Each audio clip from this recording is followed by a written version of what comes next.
m'appelle Maxime Valette.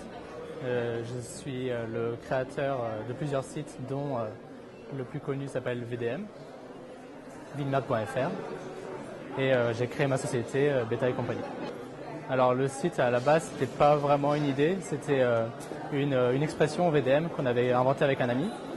Et puis on se donnait rendez-vous le soir pour se raconter un peu nos anecdotes de la journée. Et on disait aujourd'hui il m'est arrivé tel truc, VDM.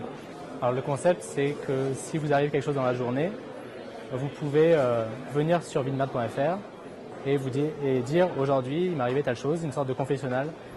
Mais le plus important c'est aussi de lire toutes celles des autres et de pouvoir voir tous les jours la dizaine de VDM qu'on sélectionne parmi toutes celles qui nous sont envoyées.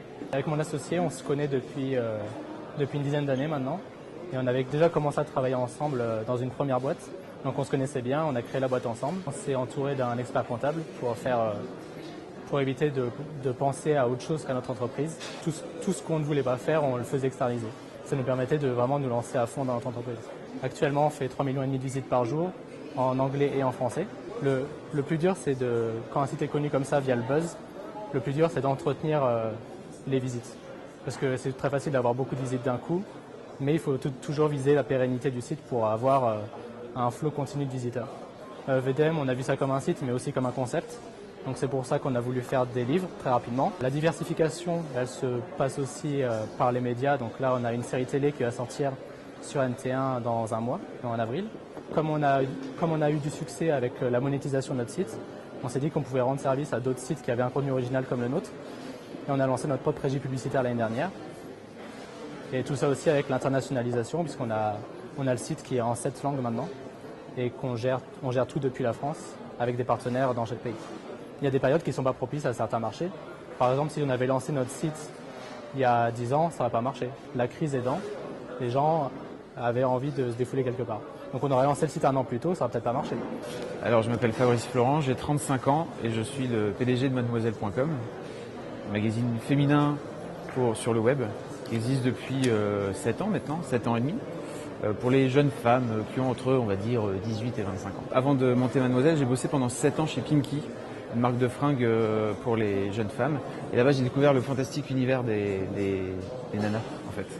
Donc là-bas, j'ai monté un magazine web pour les clientes de Pinky, mais qui était à marquer Pinky, s'appelait Move & Be. Quand je suis rentré chez Pinky, j'avais déjà l'envie de monter Mademoiselle. Alors je te parle de ça, c'était en 1998, donc c'était il y a très très longtemps. J'ai quitté Pinky pour monter Mademoiselle sur la tranche d'âge plus âgé en fait, qui suit. Moi, ce que j'ai réussi à faire, c'est que je me suis entouré tout de suite d'experts. C'est-à-dire que là-bas, il y a Inex Tenso, et en fait, ces gens-là, je connaissais quelqu'un qui m'a amené chez eux, et j'ai payé des sous au début, donc c'est un vrai investissement. Mais par contre, je ne regrette pas une seule seconde parce que ça m'a fait gagner un temps fou et tu as un vrai expert en face de toi. Aujourd'hui, ce que j'ai envie de dire à tous les jeunes qui montent leur boîte et qui ont envie de se lancer, et les moins jeunes d'ailleurs, c'est entourez-vous bien parce que c'est beaucoup de stress, tout l'aspect paperasse, etc. pour quelqu'un qui ne connaît pas, alors que vous allez payer un peu de rond pour des gens qui sont experts et qui vont savoir faire le boulot vachement plus vite, et ça vous permettra de vraiment vous concentrer sur votre business, quoi. Aujourd'hui, Mademoiselle a 2 millions de visiteurs uniques par mois sur vraiment cette cible-là qui est 18-25 ans.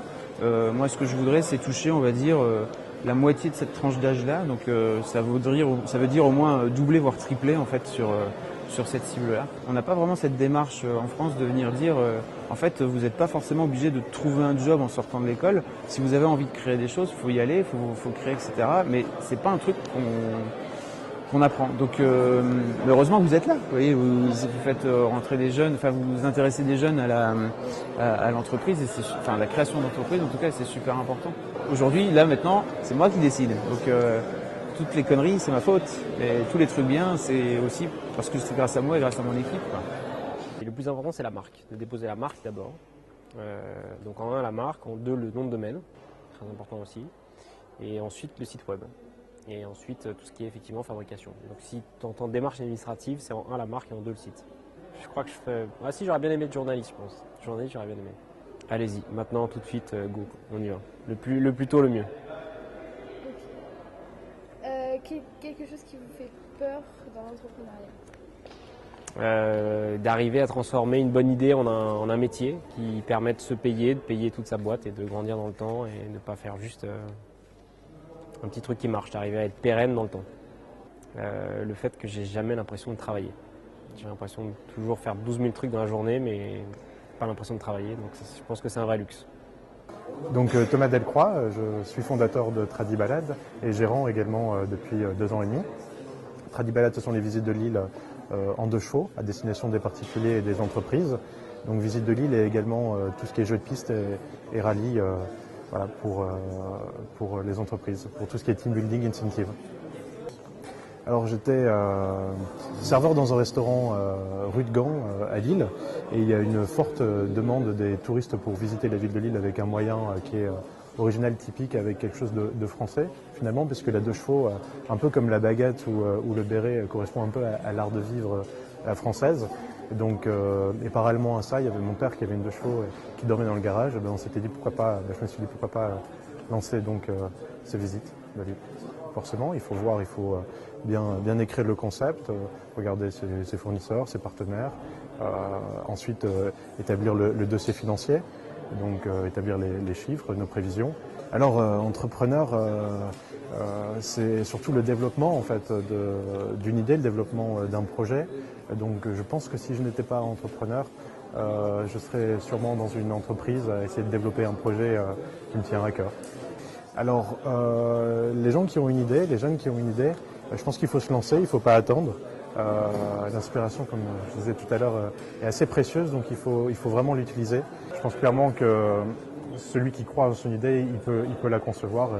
Et après, le défi, c'est vraiment d'établir une entreprise pérenne. On peut commencer avec pratiquement que des charges variables. Et puis avancer à tâtonnement, à essai-erreur, essayer de voir si ça fonctionne. Si ça fonctionne, développer. Si ça fonctionne pas, peut-être il y a un brainstorming à faire et se diriger vers un autre filon.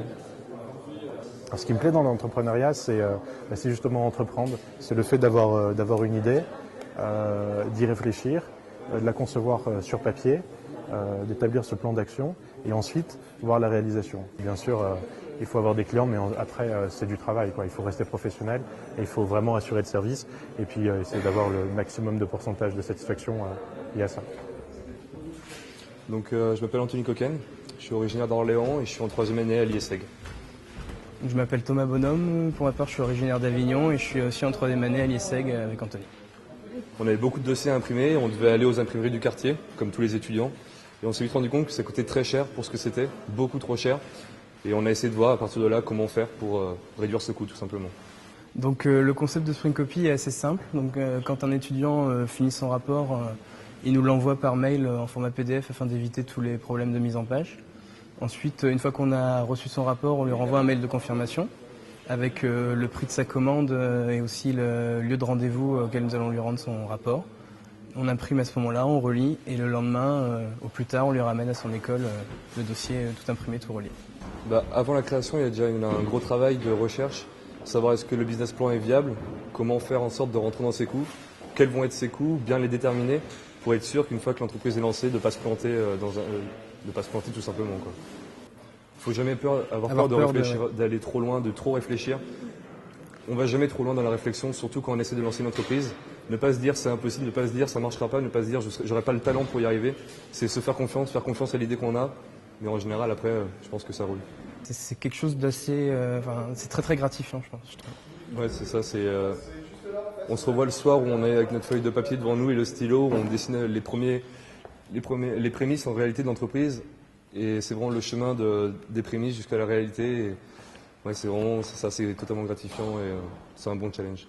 Donc, bonjour, donc moi je m'appelle Romain Barbet, j'ai 25 ans et je suis cofondateur de Pixopolitan qu'on a lancé avec Paul-Henri, mon associé, en octobre dernier. Donc j'ai 24 ans, j'ai fait Subdeco avec Romain, on s'est rencontrés là-bas, là où l'idée est née.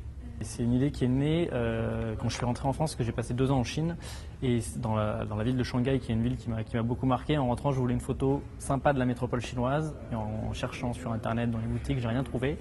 Et en parlant avec Paul-Henri autour de nous, on s'est rendu compte qu'on était loin d'être les seuls à rechercher une photo d'art sympa qui pouvait avoir un sens pour nous. Et voilà, le truc a grandi comme ça. C'est un site web qui fonctionne grâce à un réseau de photographes dans le monde entier qu'on a développé. Aujourd'hui, on en a 150 dans plus de 60 grandes villes.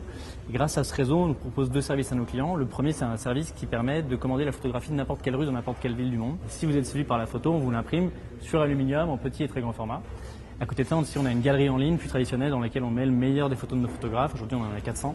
Elles sont groupées ville par ville, quartier par quartier, et voilà, vous pouvez vous balader comme ça dans toutes les villes du monde et vous faire imprimer une photo sympa sur aluminium pour mettre dans votre salon, votre bureau, peu importe. L'idée, c'est de devenir vraiment le leader de la photo d'art urbaine.